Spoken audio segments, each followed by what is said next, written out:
We now have a very special occasion to take over the next few moments.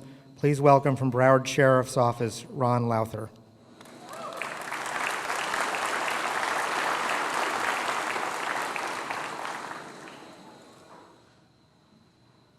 First, I'd like to thank the Boy Scouts for having us here today to recognize 4 World War II veterans with a special award, the Order of the St. George.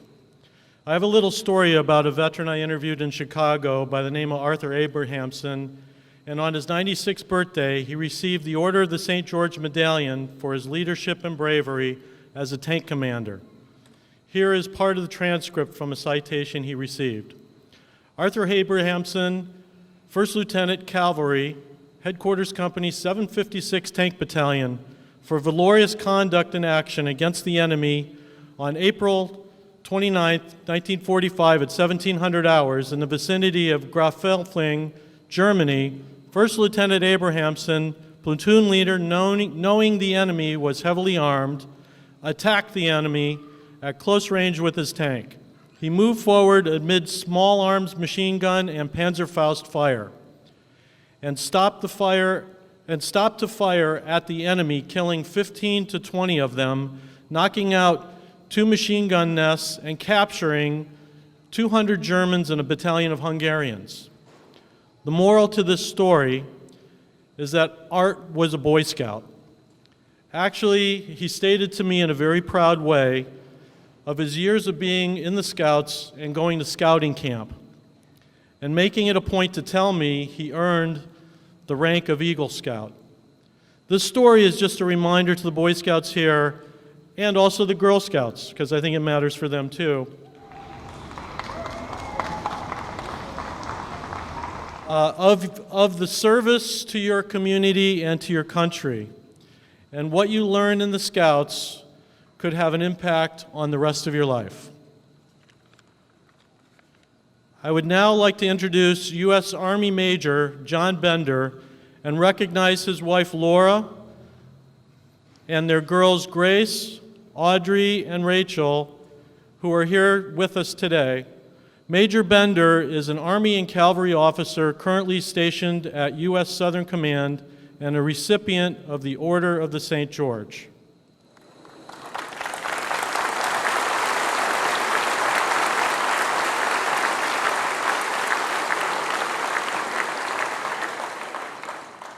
Thanks, Ron. It is my honor to be here on this Memorial Day to recognize these veterans with the Order of St. George Bronze Medallion. Today, we honor veterans and all those who paid the ultimate sacrifice in defense of our nation.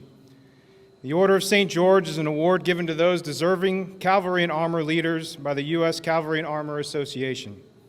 The Cavalry and Armor Association was established in 1885, and since then, its mission has been to disseminate knowledge of the military art and sciences with special attention to mounted maneuver warfare, to promote professional development of its members, to preserve and foster the spirit, the traditions, and the solidarity of cavalry and armor in the U.S. Army and the United States Marine Corps. Any soldiers or veterans who may have previously been awarded the Order of St. George can come forward to the stage now. I think I might be the only one today, until we recognize these men. All right. These warriors have been called to join the knighthood of the Honorable Order of St. George.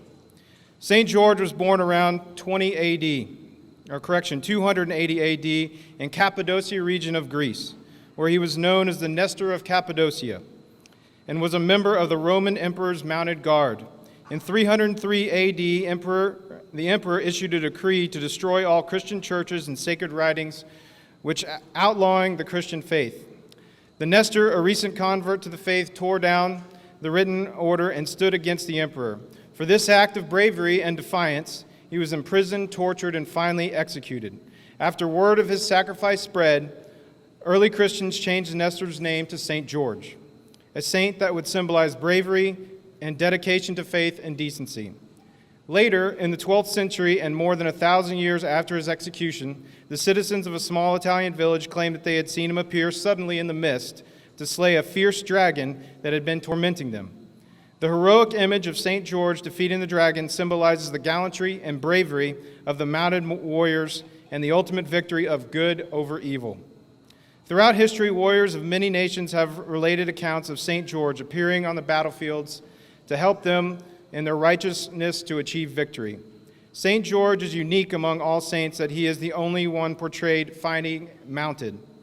His name has been linked to famous battles, military orders, and cavalry forces around the world. In fact, to this day, the Red Cross of St. George is the main element of the national colors of Great Britain, the Union Jack flag. In 1986, the United States Cavalry and Armor Association established the Honorable Order of St. George to recognize the very best tankers and cavalrymen among its members.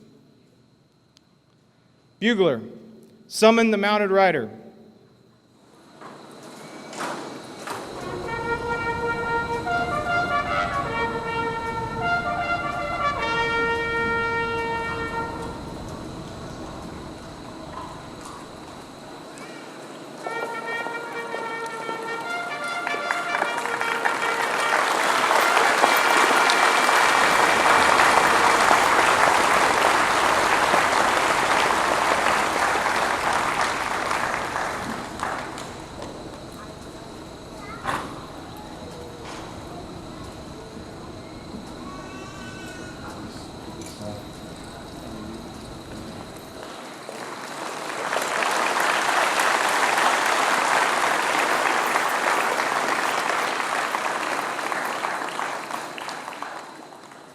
To all here present, know ye that Mort Callan, Jean Palumbo, Edward Collins, and Daniel Lowenthal have been recognized for their long and honorable service to armor and cavalry, are hereby admitted into the Distinguished Knight in Order of St. George, Bronze Medallion.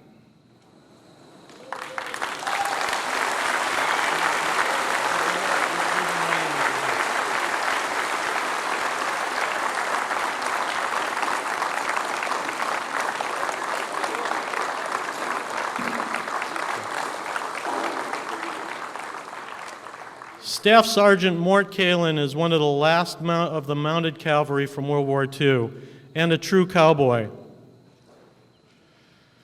After boot camp at Fort Riley, Mort rode in the military rodeo circuit put together by General Strong to entertain the troops at a number of forts and bases. Mort was a trick rider and rode broncos. When the war was ramping up, the 112th Cavalry was called to action, and Mort was sent to New Guinea with the 1st Squadron. Horses were shipped in from Australia for the use of the cavalry, but weather conditions were so harsh the horses had to be disbanded due to hoof rot to the horses from standing in constant water and the dangers of shrapnel and close quarters combat in the jungle. Now, the 112th had to go on foot to fight the enemy using the cavalry fighting tactics learned on horseback. This way of fighting is what set them apart from the infantry and the Marines.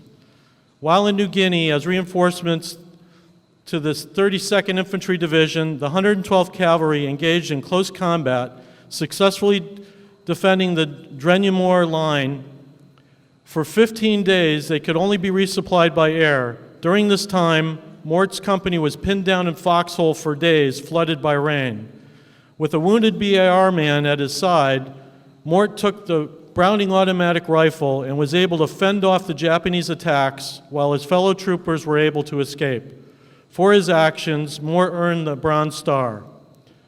On a scout mission in Finch Haven, New Britain, Mort had mountaintop observation of a Japanese airstrip. He would radio back every time Japanese planes took off so the Army Air Corps could intercept them. The 112th Cavalry was a special breed, and Mort was one of the finest, and to this day, still a true cowboy.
Corporal Gene Palumbo. Before being drafted in the Army, Corporal Gene Palumbo was a professional roller skater and entertainer.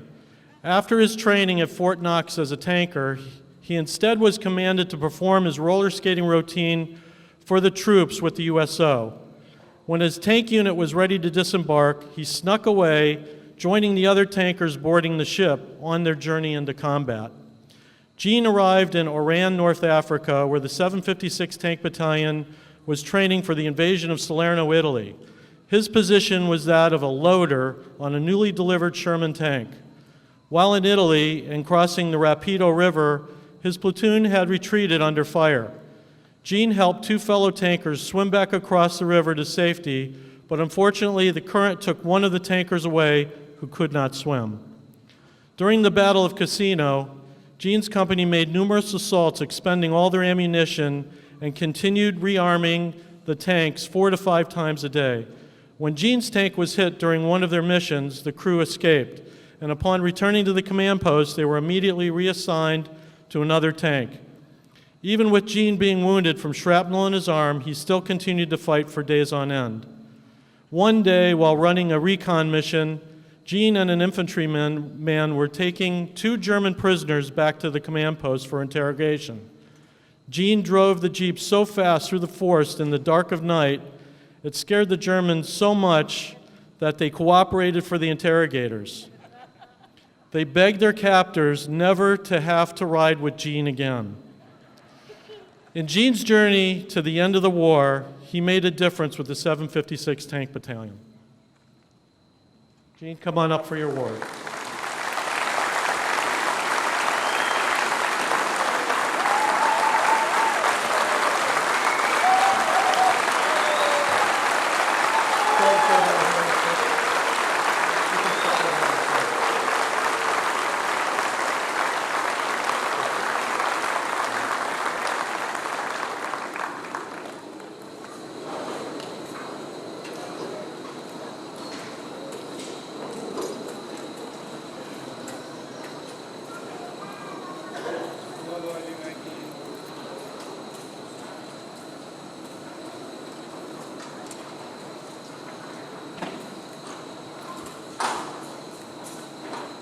All ye here know, Gene Palumbo is knighted in the Honorable Order of St. George, Bronze Medallion.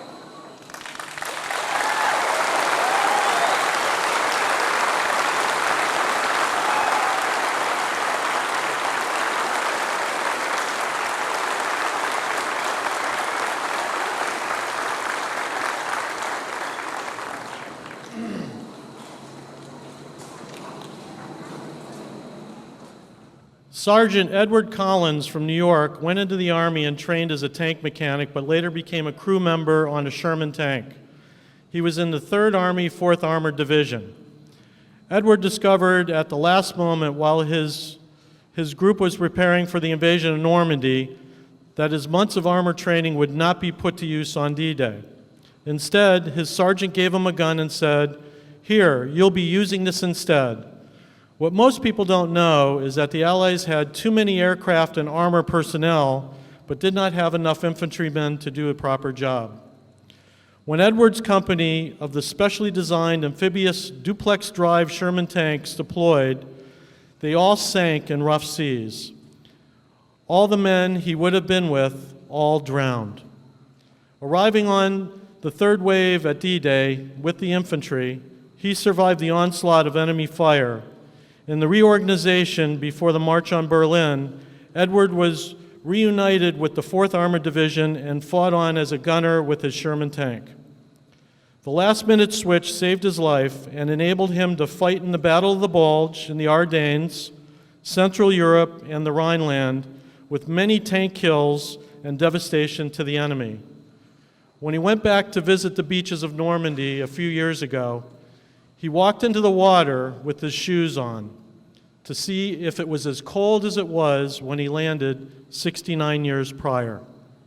Edward's son, Ed Collins, is here to receive the Order of the St. George Bronze Medal on his behalf.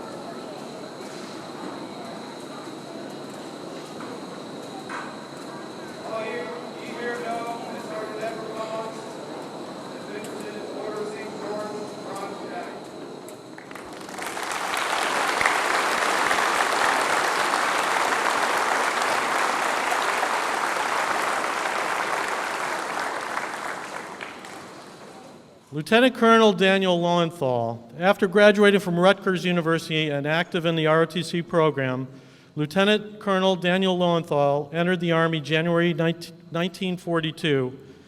Once overseas, he helped train French troops on M10 tanks in North Africa. Dan was transferred to the 894 Tank Destroyer Battalion, where he served as platoon leader in Company A.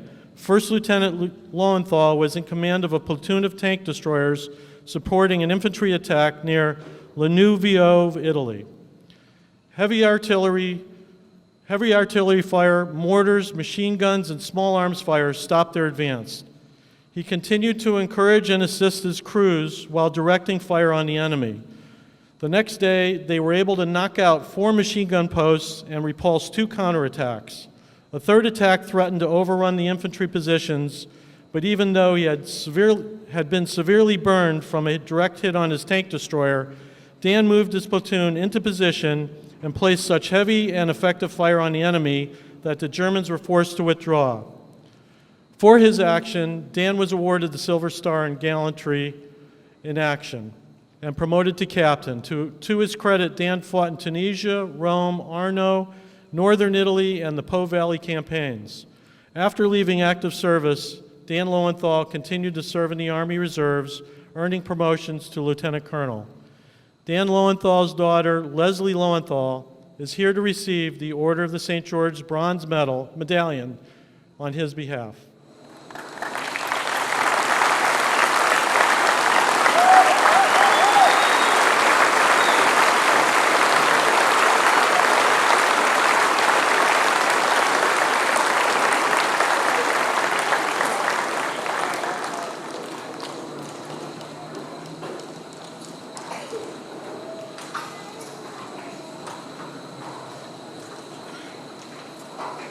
All you here know and do present Dan Lowenthal, the Order of St. George, Bronze Medallion.